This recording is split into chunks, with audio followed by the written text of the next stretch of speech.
Selamat datang di channel Ambang Kematian. Di episode ini, kami akan membawakan sebuah kisah yang berjudul Keranda Terbang, menjemput siapapun yang dipanggil malam itu. Sebelum lanjut ke ceritanya, jangan lupa subscribe dan aktifkan tombol lonceng notifikasinya, supaya kamu tidak melewatkan kisah-kisah berikutnya di channel Ambang Kematian. Ada sebuah desa kecil di ujung perbukitan, jauh dari jalan raya besar, jauh dari lampu kota, dan jauh dari orang-orang yang suka bertanya. Desa itu tidak miskin, tapi juga tidak pernah benar-benar maju. Listrik ada, tapi sering turun. Sinyal ada, tapi seperti menolak masuk ke beberapa titik tertentu. Kalau kamu berdiri di lapangan desa saat sore, kamu bisa melihat sawah menurun dan hutan tipis di kejauhan. Angin selalu berbau tanah, dan malam selalu datang lebih cepat daripada tempat lain. Orang-orang di desa itu punya kebiasaan. Mereka tidak suka memanggil nama orang di luar jam maghrib. Bukan sopan santun, bukan adat yang manis. Lebih tepatnya, larangan. Karena mereka percaya kalau ada yang memanggil nama seseorang di malam hari, bukan cuma orang itu yang mendengar, ada yang lain. Dan yang lain itu punya cara sendiri untuk datang. Namanya Arman. Arman bukan pendatang jauh. Ia anak desa itu sendiri, lahir dan besar di sana, pernah merantau, lalu pulang dengan satu tekad, membuktikan kalau semua cerita desa cuma cerita untuk menakut-nakuti anak kecil. Arman baru saja kehilangan ayahnya 3 bulan lalu. Ayahnya, Pak Wira, meninggal karena sakit mendadak.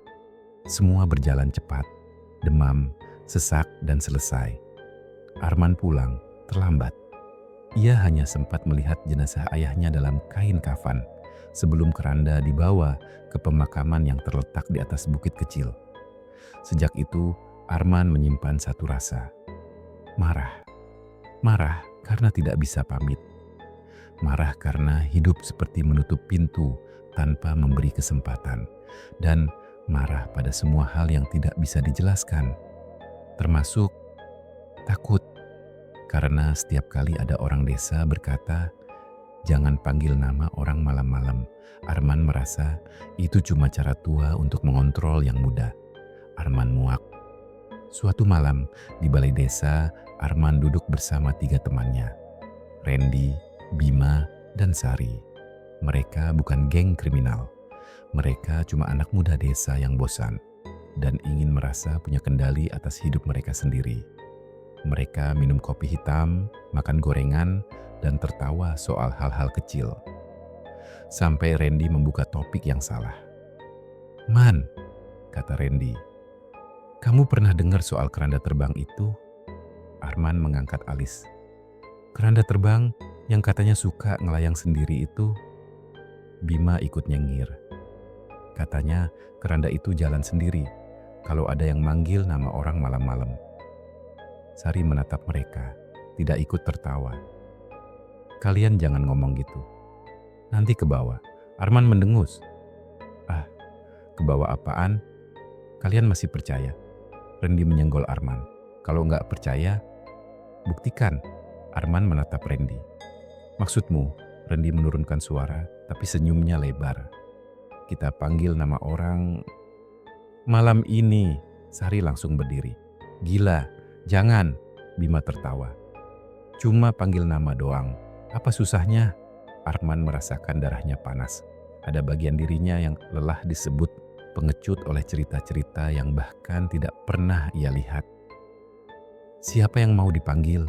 tanya Arman. Randy menatap ke arah rumah duka lama.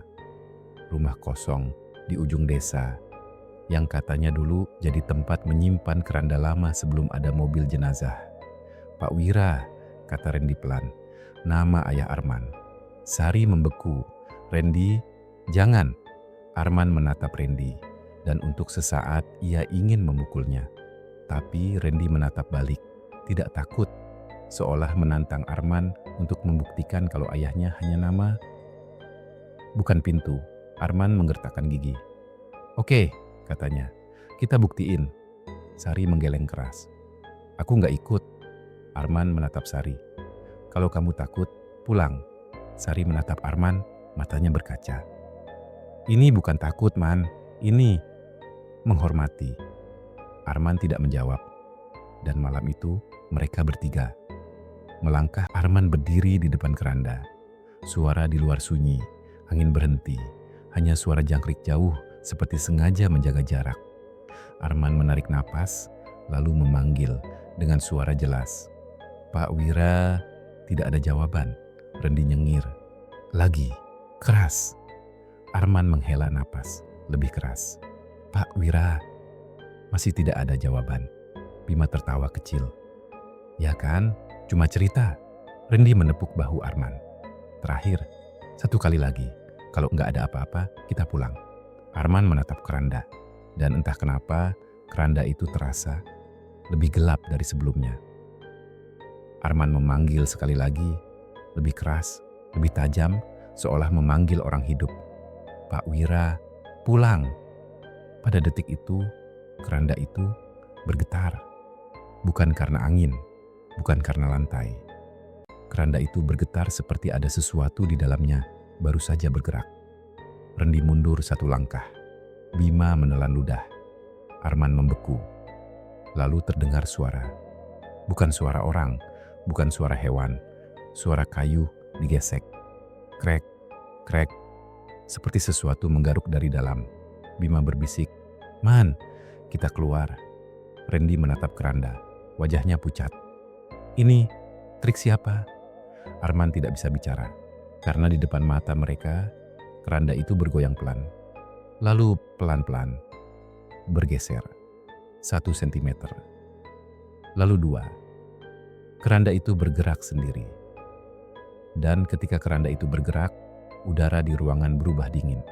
Seperti malam memasukkan tangannya ke dalam dada mereka. Arman mundur. Kita pulang. Rendi mengangguk cepat. Bima bahkan tidak bicara. Mereka berlari keluar, meninggalkan keranda itu di dalam. Tapi saat mereka keluar, mereka mendengar sesuatu dari dalam rumah duka. Bunyi kain diseret. Srek, srek. Seolah keranda itu mulai mengikuti. Mereka berlari di jalan desa, napas mereka patah. Rumah-rumah sudah gelap, orang-orang tidur. Dan di belakang mereka, mereka mendengar bunyi duk, duk. Seperti kayu berat mengetuk tanah. Arman menoleh. Di ujung jalan, di bawah pohon besar, keranda itu terlihat. Tidak di tangan siapapun. Keranda itu melayang rendah. Tidak tinggi. Hanya beberapa jengkal dari tanah. Cukup untuk membuatnya terlihat seperti berjalan tanpa kaki. Kain penutupnya bergerak meski angin tidak ada. Arman merasa darahnya dingin. Rendi menjerit, lari ye. Mereka berlari lagi, melewati gang sempit, melewati kebun, menuju rumah Arman. Arman pikir kalau ia sampai rumah, kalau ia menutup pintu, selesai. Tapi kejahatan yang dipanggil tidak berhenti di ambang pintu. Arman mengunci pintu rumahnya. Ia menutup jendela. Ia menarik gorden. Bima dan Rendi berdiri di ruang tamu, gemetar. Arman memegang bahunya. Napasnya masih kacau. Rendi mencoba bicara, suara pecah. Itu beneran. Bima menatap lantai, seolah takut melihat bayangan. Arman berbisik, cuma kita salah lihat. Kalimat itu bohong, dan Arman tahu karena saat ia berkata begitu, ada suara dari luar. Tok, tok, tok, bukan ketukan pintu. Ketukan itu datang dari dinding rumah, seperti kayu diketuk dari luar dengan benda panjang. Lalu suara itu pindah. Tok, tok, tok, ke jendela. Dan di sela ketukan itu ada suara yang membuat lutut Arman lemas. Suara ayahnya, suara yang Arman ingat dari ratusan pagi, dari ratusan panggilan untuk bangun kerja. Man, Arman, pelan, jelas. Bima menutup mulut, menahan jerit. Rendi menangis. Jangan buka, jangan. Arman menatap pintu, matanya merah. Pak, bisiknya tanpa sadar. Dan tepat setelah Arman membisik itu, ketukan berhenti, sunyi. Seperti sesuatu baru saja memastikan panggilannya berhasil. Pukul 2 lewat sedikit, listrik di rumah Arman padam. Ruangan gelap total. Bima meraba dinding, mencari senter. Rendi gemetar, memanggil nama Tuhan pelan. Dan di tengah gelap itu, Arman mendengar bunyi yang lebih dekat. Duk, dukuk, duk. Bukan dari luar rumah, dari dalam. Seperti ada kayu berat menyentuh lantai ruang tamu. Bima menyalakan senter. Cahaya menyapu ruang tamu. Dan di sana, keranda itu sudah ada. Di tengah ruangan, melintang.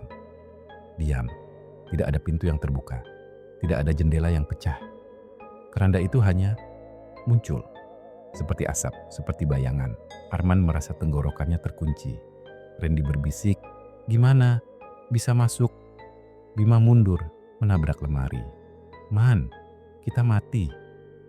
Keranda itu tidak bergerak, tapi kainnya bergelombang pelan, seolah ada napas di bawahnya. Arman menatap, dan di dalam kepala Arman muncul satu pikiran bodoh.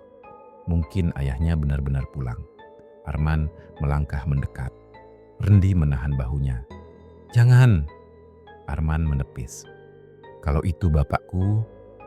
Arman berdiri di samping keranda, tangannya gemetar, lalu berkata pelan, "Pak, kalau ini bapak," jawab. Keranda itu diam.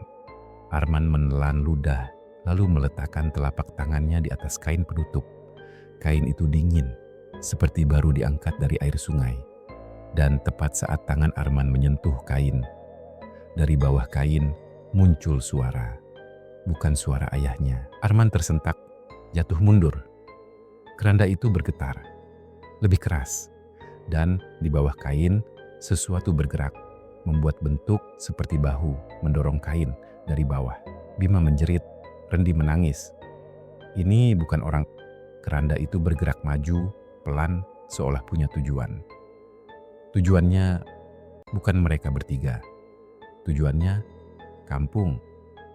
Keranda itu meluncur keluar rumah tanpa membuka pintu. Dinding rumah seperti kabut yang dilewati kayu itu. Arman berdiri, tubuhnya kaku. Dan dari luar, suara itu datang lagi. Kali ini lebih keras, lebih jelas, lebih memaksa. "Panggil nama." Rendi menatap Arman, mata penuh takut. "Man, ini gara-gara kamu." Arman menelan ludah. "Gara-gara kita." Bima menangis, gimana cara berhentiin? Arman teringat larangan desa. Jangan panggil nama orang malam-malam. Arman baru paham, yang mereka panggil tadi bukan ayahnya. Mereka membuka pintu. Mereka mengaktifkan sesuatu yang selama ini tidur. Dan sekarang sesuatu itu butuh nama. Untuk menjemput. Mereka bertiga berlari ke rumah Pak Kerta, kepala desa. Pak Kerta masih hidup.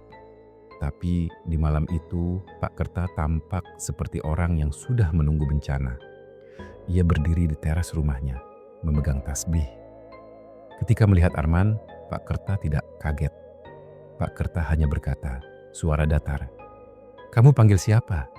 Arman terisak, "Pak, saya cuma..." Pak Kerta menatap tajam. Jawab. Arman menggigil, "Pak Wira, ayah saya." Pak Kerta memejamkan mata, seolah mendengar pintu besar dibuka. "Kamu bodoh," katanya. "Dan kebodohanmu bukan cuma makan kamu." Rendi berteriak, "Pak, tolong, ada keranda. Terbang." Pak Kerta mengangguk pelan. "Aku tahu." Bima menangis. "Gimana cara berhentiin?" Pak Kerta menatap mereka bertiga, lalu berkata pelan, seolah menjelaskan sesuatu yang tidak bisa ditawar. "Keranda itu bukan barang, itu mulut." Arman menelan ludah. "Mulut," Pak Kerta mengangguk.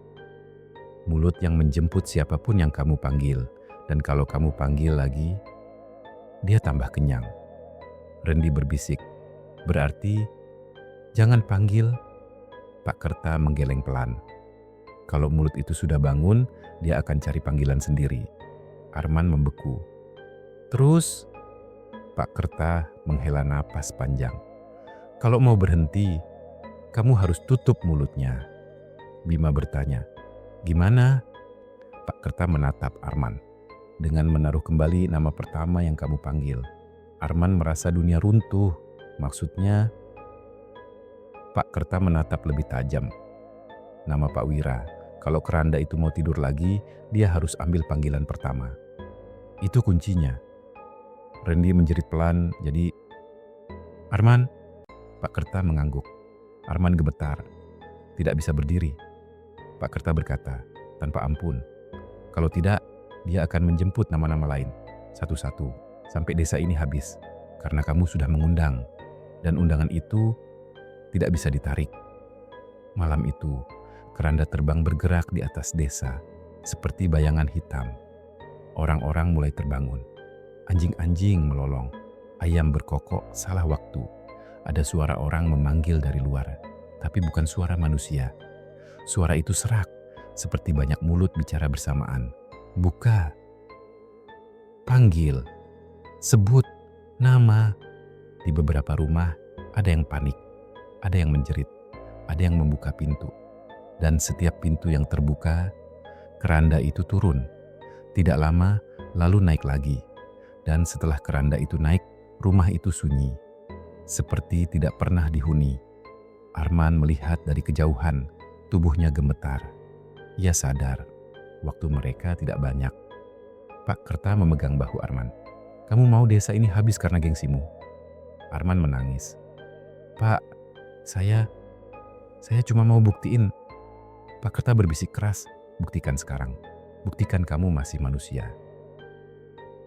Pak Kerta membawa Arman ke pemakaman di bukit. Malam, gelap. Rumput basah. Kabut tipis, Rendi dan Bima ikut. Tapi langkah mereka lemah. Di depan makam Pak Wira, Pak Kerta menyalakan lampu minyak kecil. Ia menatap Arman.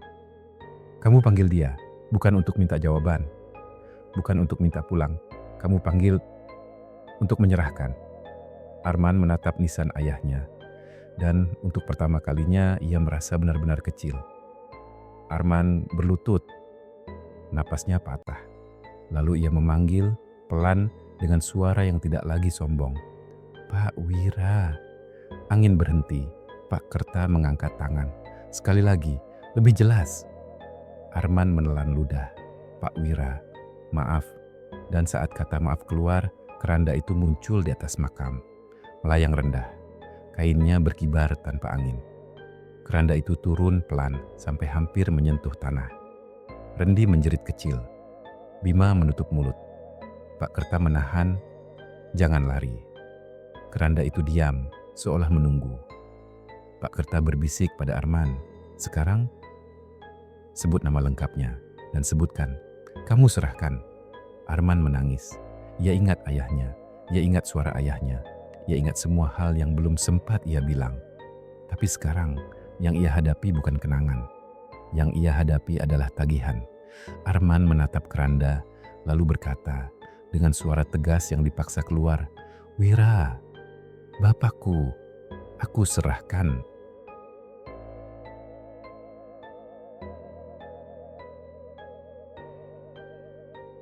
Keranda itu bergetar. Tutupnya bergerak pelan, seolah ada tangan dari dalam mendorong keluar. Dan dari celah kain, keluar bau tanah basah dan kapur barus yang menusuk hidung. Arman menahan muntah. Tiba-tiba suara ayahnya terdengar lagi. Tapi bukan suara lembut. Suara itu seperti dipaksa keluar, tercekik dan dipotong-potong. Man, jangan, panggil. Air mata Arman jatuh deras. Pak, maaf. Pak Kerta menatap Arman keras. Jangan baper, ini bukan bapakmu, ini cuma umpan. Kalimat itu menghantam Arman seperti tamparan. Arman sadar, keranda itu memakai suara ayahnya untuk melemahkannya. Keranda itu ingin Arman ragu. Karena ragu, membuat pintu terbuka lagi. Pak Kerta mengangkat tasbihnya, membaca pelan. Rendi dan Bima berdoa, suara mereka gemetar. Keranda itu bergerak maju, pelan, mendekati Arman. Dan pada jarak 1 langkah, keranda itu berhenti, seolah berkata, masuk. Arman mematung. Pak Kerta berbisik, kalau kamu benar mau tutup ini, Kamu harus jadi yang pertama. Kamu harus masuk. Kamu harus biarkan keranda itu mengambil panggilan pertamanya. Rendi menangis. Pak, jangan. Bima berteriak, Man. Jangan gila. Arman menatap mereka. Matanya merah. Tapi di dalam matanya ada keputusan yang akhirnya matang. Karena Arman baru paham, kalau ia tidak berhenti sekarang, nama berikutnya bisa Sari, bisa ibunya, bisa anak-anak di desa, bisa siapapun. Dan semua itu bermula dari mulutnya. Arman berdiri pelan, mendekati keranda. Tutup keranda terbuka sedikit, seperti mulut. Gelap di dalamnya bukan gelap biasa. Gelap itu bergerak, gelap itu berbau, gelap itu bernapas. Arman menelan ludah, lalu menatap langit. Pak, bisiknya, kalau ini caraku bayar, aku bayar. Arman melangkah naik, satu kaki, lalu kaki kedua. Saat tubuh Arman masuk setengah, ia merasakan sesuatu seperti tangan dingin mencengkeram pergelangan kakinya dari dalam. Arman menahan jerit. Pak Kerta menatap tajam dan berteriak, "Jangan sebut nama lagi." Rendi menutup mulutnya sendiri. Bima memegang kepalanya. Arman masuk sepenuhnya. Tutup keranda menutup. Duk. Keranda itu bergetar keras. Seperti ada sesuatu di dalam sedang menelan. Arman menjerit, tapi suaranya teredam. Keranda itu naik, melayang, semakin tinggi. Rendi jatuh berlutut, menangis. Bima berteriak, "Man!" Pak Kerta menatap keranda itu, wajahnya keras, tapi matanya basah. "Kamu bayar mahal," bisik Pak Kerta. Semoga ini cukup. Keranda itu terbang di atas desa, berputar sekali, 2 kali, 3 kali, lalu perlahan. Suara-suara aneh itu menghilang. Anjing berhenti melolong, angin kembali, kabut menipis. Keranda itu meluncur ke arah rumah duka, tempat pertama kali dipanggil. Ia masuk ke dalam rumah duka melalui atap, seolah atap itu tidak ada. Dan rumah duka itu sunyi. Pagi datang, desa masih ada. Orang-orang keluar perlahan, bingung, takut, dan hancur. Beberapa rumah kosong. Beberapa orang hilang, tidak ada yang tahu berapa. Pak Kerta berdiri di balai, wajahnya tua dalam semalam. Rendi dan Bima duduk di tanah, mata kosong. Dan ketika matahari benar-benar naik, Pak Kerta berkata pelan, "Keranda itu tidur lagi, tapi harga tidurnya dibayar nyawa." Rendi menangis. "Apa Arman mati?" Pak Kerta menatap rumah duka, lalu berkata datar, "Dia tidak hidup lagi sebagai manusia. Kalau kamu cari jasadnya, kamu tidak akan menemukan, karena dia tidak dikubur. Dia ditelan." Bima menggigil. "Berarti dia masih di dalam keranda?" Pak Kerta mengangguk pelan. "Dan kalau ada orang bodoh lain memanggil nama di malam hari, keranda itu akan bangun." Dengan suara Arman. 3 hari setelah kejadian itu, Sari datang ke balai desa. Matanya merah. Ia baru tahu semuanya. Ia menatap Rendi dan Bima, lalu menatap Pak Kerta. "Arman!" Suaranya pecah. Pak Kerta tidak menjawab. Ia hanya menunduk. Sari menangis, tapi tangisnya tidak lama. Karena ia mendengar sesuatu yang membuat darahnya membeku. Dari arah rumah duka, di tengah siang bolong, terdengar ketukan pelan. Tok, tok, tok. Sari menatap Pak Kerta panik. "Pak, itu..." Pak Kerta menatapnya tajam. "Jangan ke sana." Sari gemetar. "Kenapa siang juga?" Pak Kerta berbisik, "Karena ada yang belum selesai." Malam keempat setelah kejadian, Rendi tidak kuat lagi. Ia merasa bersalah. Ia merasa Arman mati karena provokasinya. Ia merasa ia harus melihat supaya lega. Rendi mendatangi rumah duka sendirian. Ia datang sebelum maghrib, menunggu sampai gelap. Ia berdiri di depan pintu rumah duka, menatap keranda tua itu. Rendi berbisik, "Man, kalau kamu dengar, maaf." Dan tanpa sadar, Rendi memanggil nama itu. "Arman." Keranda itu bergetar. Lampu desa berkedip. Udara dingin datang. Dan dari dalam keranda terdengar suara. Serak, tercekik, tapi jelas. "Rendi!" Rendi membeku. Suara itu bukan suara ayah Arman lagi. Suara itu Suara Arman, tapi tidak utuh, seperti suara yang dipakai. Rendi menutup mulut, menahan jerit. Keranda itu bergerak, pelan, dan tutupnya terbuka sedikit. Rendi mundur, keringat dingin. Keranda itu menunggu. Rendi menangis. Aku nggak mau. Dan saat Rendi mundur, ia tersandung, jatuh, dan mulutnya terbuka. Refleks ia menjerit memanggil nama Bima. Bima! Dalam 1 detik, keranda itu melesat, tidak terbang lambat, tidak melayang halus. Keranda itu menghantam lantai di depan Rendi dengan bunyi keras. Duk! Tutupnya terbuka lebar. Gelap di dalamnya menggeliat. Dan dari gelap itu muncul tangan. Bukan tangan manusia satu, banyak, menarik Rendi. Rendi sempat menjerit, tapi suaranya hilang ditelan kain dan kayu. Keranda menutup, duk, dan keranda itu terbang. Rendi hilang, dan nama Bima sudah dipanggil. Bima terbangun malam itu dengan jantung seperti ditusuk. Ia merasa ada yang memanggilnya. Ia keluar rumah, padahal semua orang melarang. Pak Kerta melihat dari jauh, berteriak, Bima, masuk! Tapi Bima sudah mendengar sesuatu di atas kepalanya. Suara kayu melayang, suara kain bergesek. Bima menatap langit. Keranda itu melayang tepat di atas jalan. Dan dari dalam keranda, suara Arman terdengar lagi. Lebih pelan, lebih rusak. Bima, sini.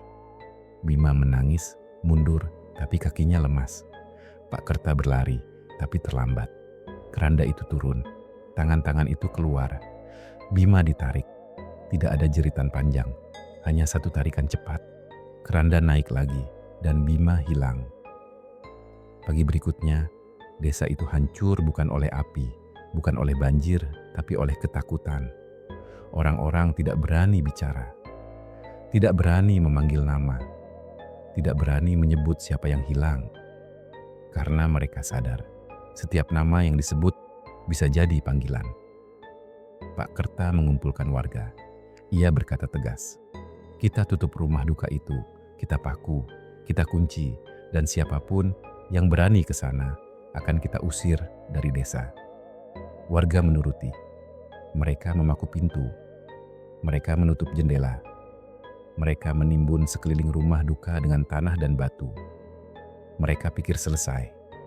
Tapi keranda terbang tidak butuh pintu. Yang ia butuh hanya nama. Seminggu kemudian, desa tetangga menemukan sesuatu di jalan. Sebuah kain kafan robek, bau kapur barus, dan bekas seretan di tanah seperti kayu berat ditarik malam-malam. Mereka mencari asal seretan itu. Seretan itu menuju desa Arman. Dan ketika mereka sampai gerbang, mereka menemukan desa itu kosong. Pintu rumah terbuka, piring di meja, air di gentong, baju di jemuran. Tapi tidak ada orang, tidak ada suara, tidak ada kehidupan, hanya suara angin dan satu hal yang paling menakutkan. Di lapangan desa berdiri rumah duka itu, bukan lagi di ujung desa, bukan lagi di tempat lama. Rumah duka itu seolah dipindahkan, dan di dalamnya keranda tua itu ada. Kainnya bersih, cat hitamnya seperti baru, seolah keranda itu baru selesai makan. Tidak ada yang pernah menemukan jasad Arman. Tidak ada makam baru, tidak ada tanda. Yang ada hanya cerita yang menyebar pelan. Kalau kamu melewati desa kosong itu malam hari, dan kamu iseng memanggil nama seseorang, kamu akan mendengar jawaban dari udara, suara serak yang dingin, sini.